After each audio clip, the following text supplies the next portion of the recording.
Sometimes humans, especially those like you who are out on the leading edge, you struggle a little bit with the idea of, shouldn't I be more spiritual and shouldn't I be less material? And we want you to understand that the things that are spiritual and material are not different one from another, that what's manifesting here in the physical environment is spiritual too. So we just would like to put your mind at ease a little bit about that.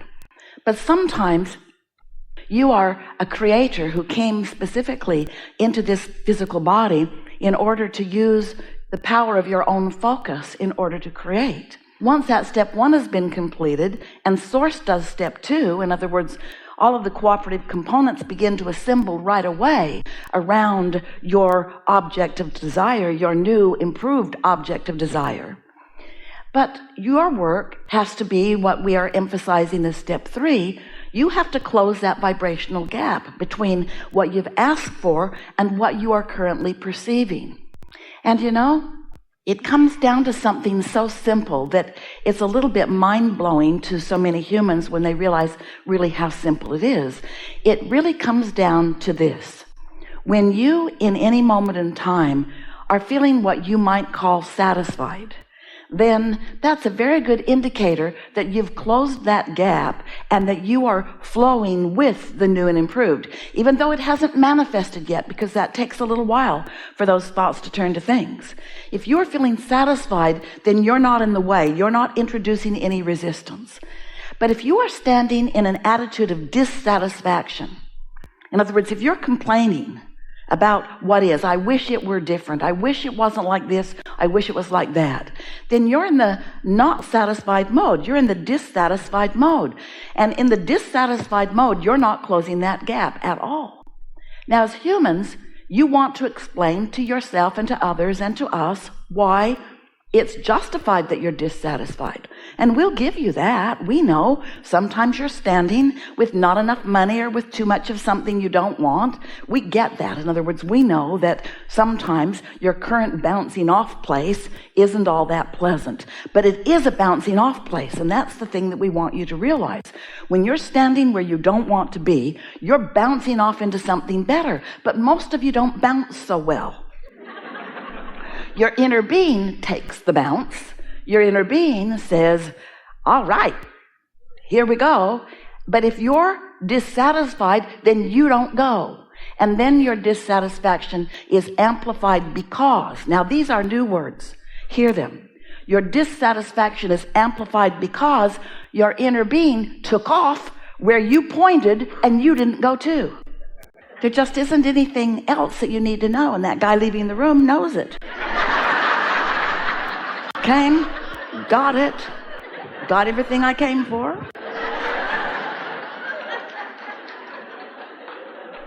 We're not making fun of him. You may all leave. We've got nothing beyond that. Don't go. We're going to have fun.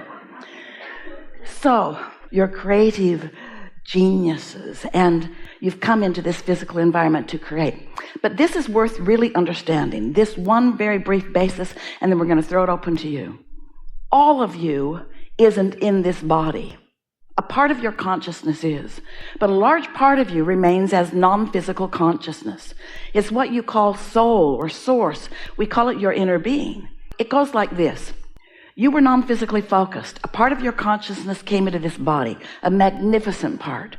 You donned this personality. Now you're exploring this environment. You out here on the leading edge, just like you knew you would be. Life is causing you to identify through your perspective things that you want. You're launching these rockets of desire. When these rockets of desires emanate from you, that's leading edge thought. That's expansion of the universe. It's not just expansion of your bank account or expansion of your life experience, or expansion of your satisfaction, or expansion of your eagerness. It's expansion of the universe. So you launch these rockets of desire, and as we said before, maybe you keep up and maybe you don't, and sometimes you do better on some subjects than others, but your inner being always receives the new idea from you, focuses completely upon the new becoming that you just accomplished because you just asked for something beyond what you are currently living. And your inner being becomes the vibrational, therefore point of attraction, because law of attraction is responding to your inner being. You hear that? point of attraction, new point of attraction. Your inner being is now attracting differently than it was before because you lived contrast and asked for more. That's pretty easy to understand, isn't it? So your inner being is now attracting differently because law of attraction is responding to all of you, the non-physical you who is in this vortex, in this vibrational reality, and the physical you. So as your inner being is now attracting, you're going to feel the pull of that. And if you're inclined in this moment to feel sort of satisfied, then as your inner being attracts, you are comprehending it, which means you get to witness the unfolding of your creation. The ideas are flowing through you. You can feel it. Your timing is good. Your rendezvousing is good. Everything feels so good to you. But if you're in the dissatisfied mode, then while this new attraction is going on with your inner being, you're feeling more miserable as you notice that, as you emotionally notice, as you feel sort of in your solar plexus, as you vibrationally interpret, you can sometimes feel that you're not up to speed and that doesn't feel so good to you. I've asked for this, but in my dissatisfaction, I'm not allowing it. But my inner being isn't waiting for me. My inner being is off there attracting it. And if I don't go along, if I don't become a cooperative component to my own creation, I'm going to feel the tug of war going on inside of me. So what do you want to talk about? Thank you. I'm glad to be here. I've been thinking about what exactly I wanted to talk about without focusing too much on all the things in the past that have gone wrong or that weren't ideal. Yeah, don't need to talk about how the desire happened. Let's just talk about the desire. Could you say that a question is a desire for an answer? Could you say a problem produces a desire for a solution? Yeah. Mm-hmm. My desire is to know how to feel safer within my own self. It's big, isn't it? Can't do it all at once. It's baby steps. This is satisfying. We're going to let you talk more, but we just want to get this started in a really productive way. For a little while, let's just say that there's the feeling of satisfaction, and then there's dissatisfaction. And that dissatisfaction could feel like vulnerability. Dissatisfaction could feel like not being safe. Dissatisfaction could feel like fear. But let's just say there's satisfaction and other. Because if you are awake, you're going to be offering a vibration which is going to be having some vibrational relevance with the emotion and the focus of your inner being. In other words, you just can't turn that off. You cannot turn that relationship sensor off. So if you're feeling less than satisfied, it just means you're focused screwy. We don't mean that you don't have justification for focusing there, because maybe something happened and you keep remembering and bringing it forward and bringing it forward and bringing it forward. So you hold yourself in that chronic place. But it really is a choice that you have to start making now. So we're just going to offer a really strong statement, and we can tell you're paying attention, and we know for sure that you'll get this. You just have to find something to feel satisfied about, not conquering that fear. You don't have to conquer that fear, because every time you try to conquer that fear, the fear says, oh yeah?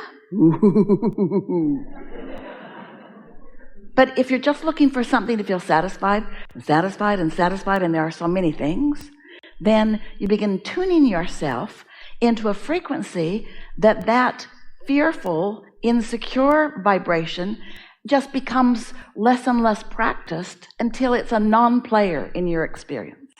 Mm. So conceptually, we know you got that. Did you move vibrationally? No, of course not. Not with one comment like that. It takes some practice of satisfaction. I guess it's hard to... No, it isn't. It does take focus, though. It's not just hard to work against law of attraction. It's impossible. It's really hard to offer a vibration and not feel the result of the vibration I'm offering. Yeah, that's true. It's hard to offer a vibration that is opposite of what my inner being feels and not feel negative emotion. Yeah, it's not just hard, it's impossible. you've got to redirect your focus, and you can't do it all at once. Start with things that are easier. If you practice feeling satisfaction about things that are easy for you to feel satisfaction about, then satisfaction becomes just the way you lean.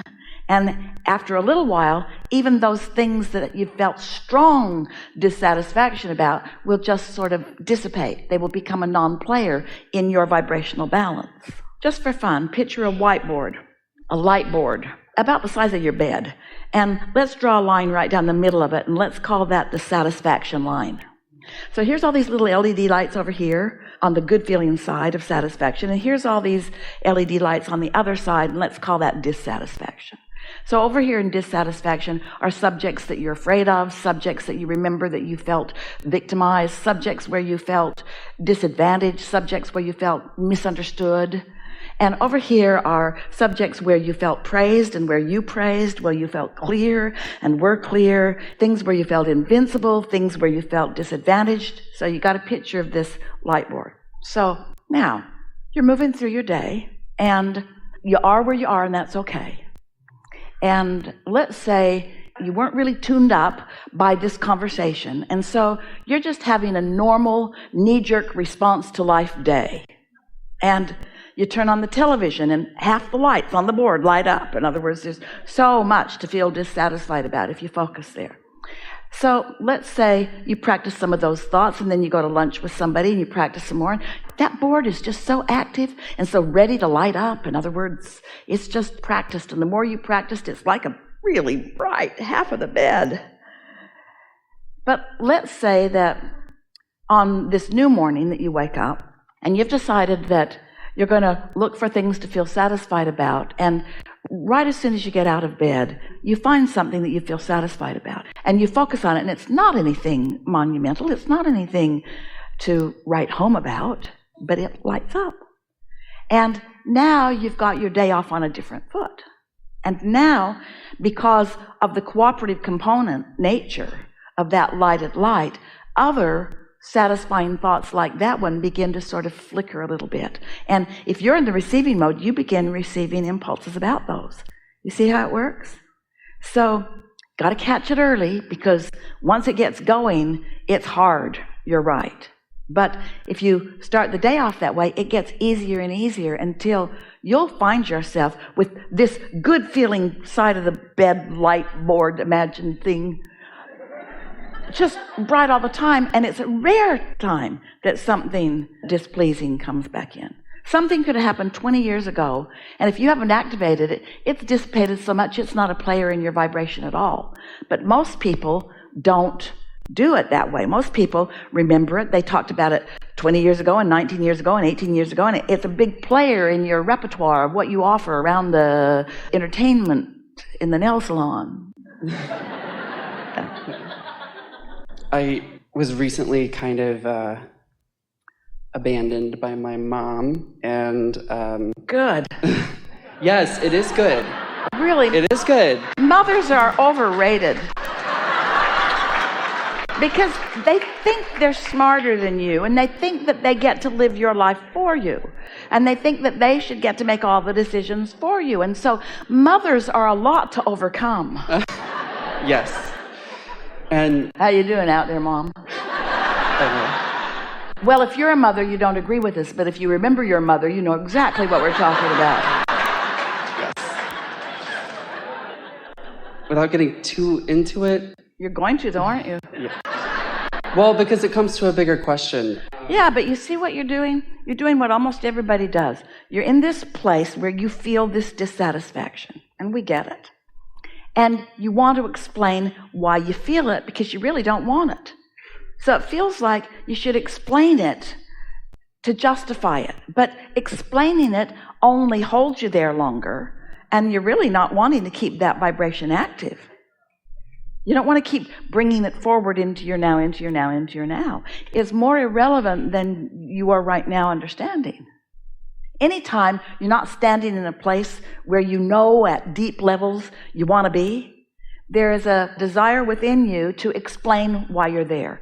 We call it justifying or rationalization, and mostly it's trying to bring other people down to speed with where you are.